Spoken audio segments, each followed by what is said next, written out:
Hi folks, with Tacitus today, your pushback channel, and thank you for joining this audio live stream. Please listen to this presentation as you would a radio broadcast. In this essay, I'd like to talk about the broader issue of societies throughout history trying to separate themselves, create social divides, social division.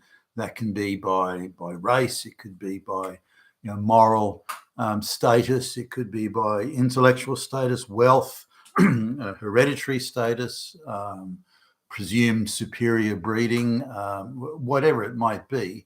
But there is no society that, the pious from the unpious, there's no society that certainly I'm aware of that has succeeded in achieving any sort of equality as sort of determined by the starry-eyed, eternally deluded sociology undergraduates of the Western world today, and throughout other societies. Occasionally, across time, there are various activists in different societies. In China in the late 1800s, they had the righteous and harmonious society that had all sorts of interesting ideas to do with equality and so on.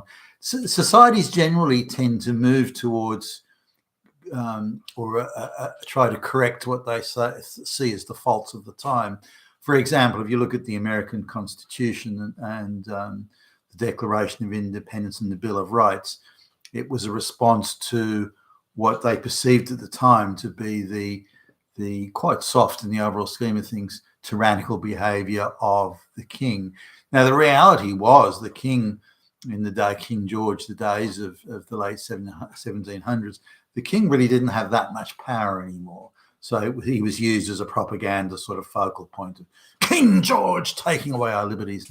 And the Parliament acted, even though the power was primarily with the Parliament, the documentation and the edicts of the time were in the name of the king. So it was an easy sort of rallying point. King George did it. The reality was it was Parliament had the most power, and the king did have power in those days, but it wasn't really that much. If we look at when King George became ill, which he did a number of times during his reign, then the Parliament really, typically his son would become the king or become the regent, and he was for a time referred to as the Prince Regent.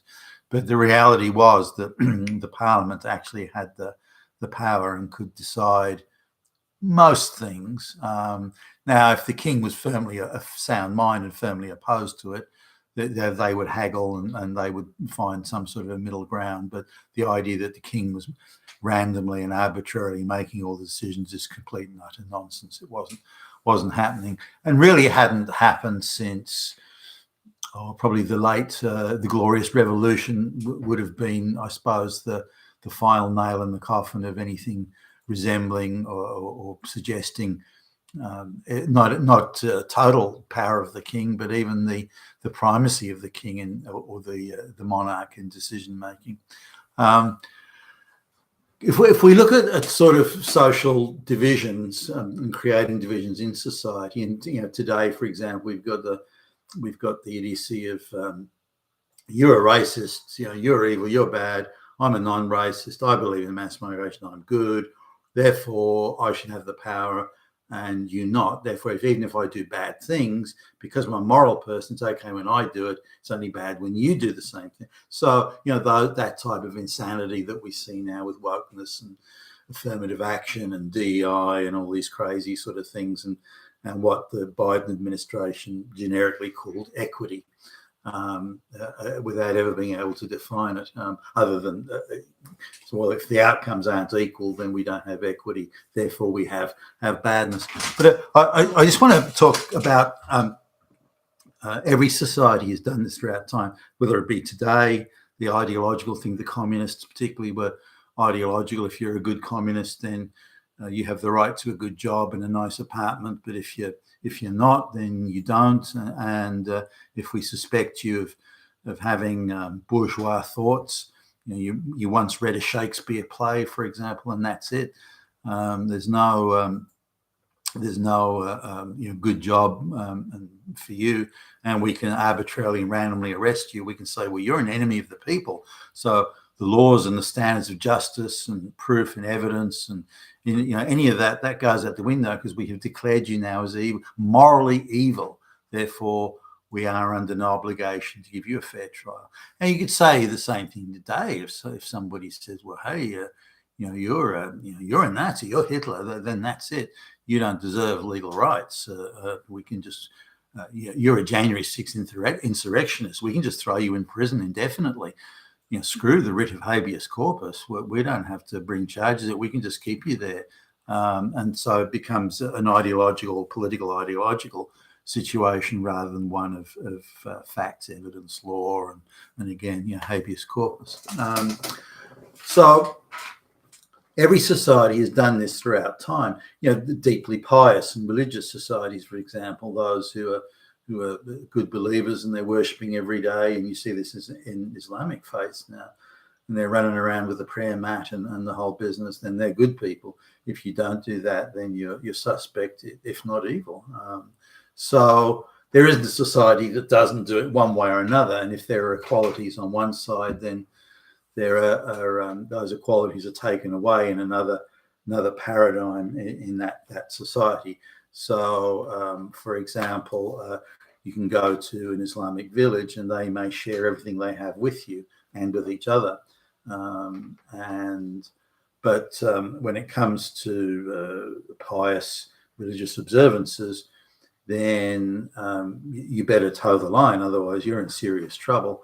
And then people using the power of Allah to condemn you or punish you can then do terrible things to you without there needing to be a legal process of proper proof and evidence and so on. Your mere lack of zeal in observing the required pieties is enough to declare your evilness, and thus you are outcast, and thus you no longer are able to enjoy the supposed benefits of the law and due legal process. Now, that happens in the West in different ways, but just as much. You call someone a Nazi or a fascist or you're Hitler or you're against mass migration, then that's the same thing as not having the proper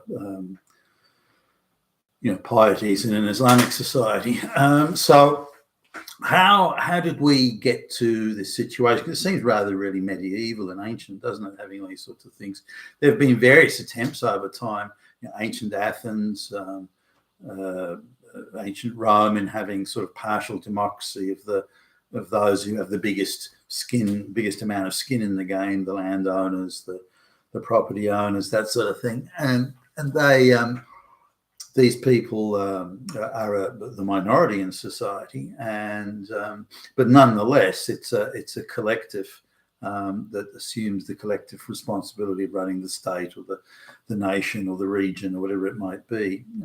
City-states really being the bigger issue in ancient times, but nonetheless, there was an attempt at some sort of sharing of power, and this created a level of equality that you might not see in other situations or didn't see. Now, typically there'd be an all-powerful monarch. Now, it didn't mean the monarch didn't have, say, an advisory council made up of the lords and the richest people in the area or something of the state. And when you've got a large empire and your far-flung regions could be 1,000 miles away, you need to have loyal people in those places, because in those days you couldn't jump on a train or an airplane or something like that and just ride over there, mobilize an army and get over there if it was needed. So you had to have loyal people and to have loyalty, you had to share power to some extent. Now, if we come to modern times, and if we look at modern democracy and universal franchise, these are very new and recent and rare things throughout human history. This idea that it's the standard, it's the baseline for all societies is not true. Even majority of population voting, let alone universal franchise of anyone over the age of 18, even majority population voting is very rare. In Britain, majority population voting, this is even the male population, wasn't really achieved till the 1870s. If you look at the various restrictions and limitations on voting in the US, again, that idea that every able-bodied citizen over the age of 21 or whatever could vote, male citizen, even that was restricted in a number of ways. So again, even male majority, let alone universal franchise, is a very recent thing. So universal franchise, people over the age of 21, or in some places over the age of 23, didn't occur until the 1920s, I think it was. And there's a few differences in some places, a little bit earlier in places like New Zealand, where they wanted to make sure white people had the voting majority, given the amount of Maoris in the country. So they extended the vote to women only to create the white majority, voting majority there. Today they try and dress it up as we're always good feminists. That's bullshit. But this idea of a universal franchise, or even again male majority, let alone overall vote, citizen majorities of more than 50% of the citizenry can vote, adult citizenry, then even that sort of thing is still very rare, still less than 100 years old, or about 100 years old.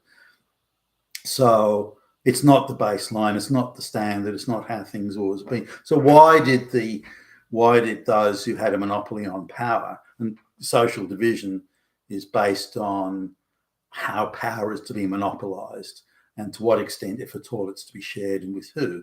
For example, the communists that controlled the Soviet Union and the East European communists, they would share power only with fanatical ideologues or blind loyalists.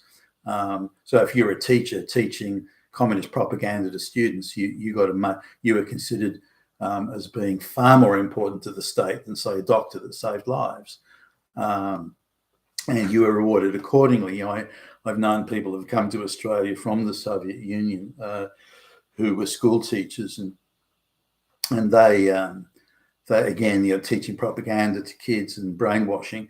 And brainwashing was a very highly regarded occupation. So a school teacher was, sure, they taught things as well, but the school teacher's primary job was to brainwash kids. And so this guy's a school teacher, and the state allocated him a very nice apartment in I don't know, downtown Moscow where it was, and he got when he wanted a car, then he jumped to the front of the line. He had access to shops with good quality Western goods that he could buy that other people didn't have access to, whereas the peasants had to stand in line for bread. He didn't have to, because he was a highly regarded ideologue, and he was again brainwashing the kids at school, so he was well rewarded. So the power was shared with someone like him, or benefits were shared. Power and benefits maybe not being the same thing, well, they're not. So he was a recipient of unusual or extra normal benefits purely because of his ideological value. But so the state viewed the good and the bad people by ideological division, whether you worked hard or didn't, or you were lazy or not, or moronic or not. That kind of didn't really matter in the overall scheme of things. Your ideological usefulness was all that really mattered in that sort of situation, and in that sort of government and that sort of way of organizing society. Now, societies have different ways. Again, it could be piety in, say, an Islamic society, it could be ideological usefulness in a communist society, or indeed something else. But the society is always divided. So the idea there are societies out there that have never been divided in one way or another is simply nonsense. Coming back now to the voting and the universal franchise, or again, even majority of adult population franchise, this is very rare. It's not the baseline.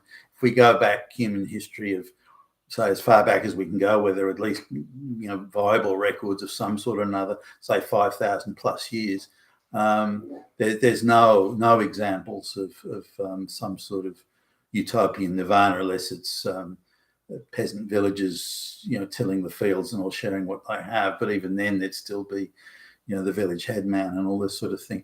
But in societies where they have things, material things, then they're administered quite differently. Societies have no material things. It's very easy to have equality when you have nothing, or perceived equality.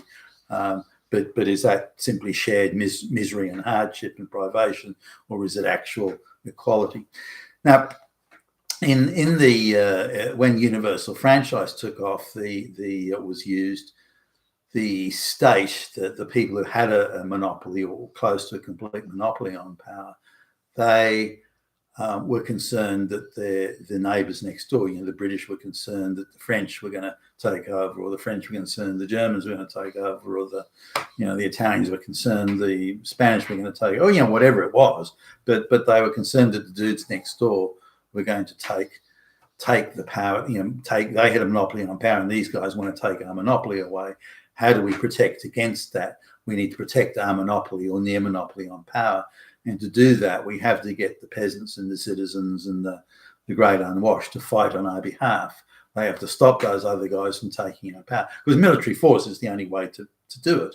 And so we've got to have our peasants fight their peasants so that their power monopolists don't take our power monopoly. And that's a crude way of putting it, but that's the essence of it. So now, whether the power monopoly of one side over another would really make a difference to the peasants at the bottom rungs, probably not so much, but nonetheless, if I want to, I'd rather be ruled by people who share my values than people who don't. So there's issues in it around that, I guess. But coming back to the core point here, if you're going to get people to fight vigorously on your behalf in a mass industrial society, which was really only occurred in World War One, that was the first mass industrial war. If you're going to get people to fight en masse for you to protect your monopoly on power and your privileges, then you have to ultimately share power with them. Otherwise, they're not going to do it. And this is where, following World War One, where universal male and female franchise occurred, the high point of democracy without mass industrial war had been achieved in Britain, at least in the 1880s. And around that time, post-Civil War US, around that time as well in the United States, and started to also creep into places like, like France and elsewhere. So Western Europe in particular, it was pretty much a whites-only gig, but it was the mass industrial war was only possible by the advanced industrial societies of the white West. So that's why it would have ushered in or come into there earlier that may have been in other areas. So power was shared because we need you, the people, to fight on to apply all your ingenuities, all your capacities, all your abilities in protecting our monopoly or near monopoly on power. So now, since World War One, World War Two, this idea of, well, two things, massed boots on the ground, mass warfare with people running around shooting each other, that's an unlikely war scenario for the future. Not impossible, and there'll still always be a place for boots on the ground, but the idea that the boots on the ground will decisively deliver the knockout blow in taking out the guys down the road or the guys around the corner, that's unlikely. It's going to be things like mass drones, mass robots, strikes against infrastructure, cyber attacks. Those sorts of things are likely to determine what hitherto would have been a boots on the ground military outcome. So the need for the mass of the populace to protect your monopoly on power, that's kind of gone away, not totally, but to a large extent. Certainly gone away in terms of mass industrial warfare. Doesn't mean you won't need some people, you will, but the idea of mass industrial warfare, that's I believe a thing of the past, certainly in the West anyway. So that the need for the populace there has gone. Now, what's happened with like the World Economic Forum and Klaus Schwab and the European Union and those type of people, all of them, they've created then a transnational power elite. So the power monopoly being a national arrangement, and you're worried about the guys down the road taking your power monopoly and replacing it with their power monopoly, that's now been transcended. So the World Economic Forum or that ideology saying, well, we've now created a transnational power. Power now rests outside of the city, outside of the state, outside of the nation. It now rests among the the World Economic Forum, United Nations, international NGOs. So we've now created a transnational power elite and their power is now not compromised or threatened by this nation state or that nation state. They operate at a level now above that and beyond that, something that was contemplated by things like the League of Nations and those sort of organizations and groups. And power is to some extent delegated to things like international trading organizations or world development banks and so on. But when the United Nations was first formed, the idea was that it would be a forum for sorting out otherwise insuperable problems, but it's now turned into a transnational power grid that sits on top of nation states, and the nation state no longer has, within that transnational power group, the nation state no longer has sovereignty. Sovereignty has been ceded to this Now, these people don't need the peasants anymore, or not in the same way they did. And the way that they perceive their protection of power from an opposing nation state or something like that also is now different. So the threat to their power of these transnational groups, the threat to their power is the very citizenry that they were given given the vote 100 years ago. But they don't need the citizens anymore, or certainly not in the same way they did. So a transnational power elite sitting now above sovereign governments or above governments that are now no longer sovereign. I mean, look at the British government, for example. They're just little puppets in the hand of the World Economic Forum, the globalists. It's the once great empire has turned into a pathetic little bunch of little fetch and carry flunkies. They're just doing what the globalists tell them to do. It's very sad actually seeing that, the once mighty empire. So these transnational power elites, and I don't think they've totally merged into one yet, but nonetheless, the concessions that were made 100 years ago to the Western populations, the vote and the sharing of power, they want to take that away, and in fact have taken away. They're withdrawing it all. We don't need you anymore. We now have a transnational power elite, and we don't need you, the white Western citizens, anymore. And they're certainly making sure we know that as well. You've been with Tacitus today, your Pushback channel, and thank you for listening.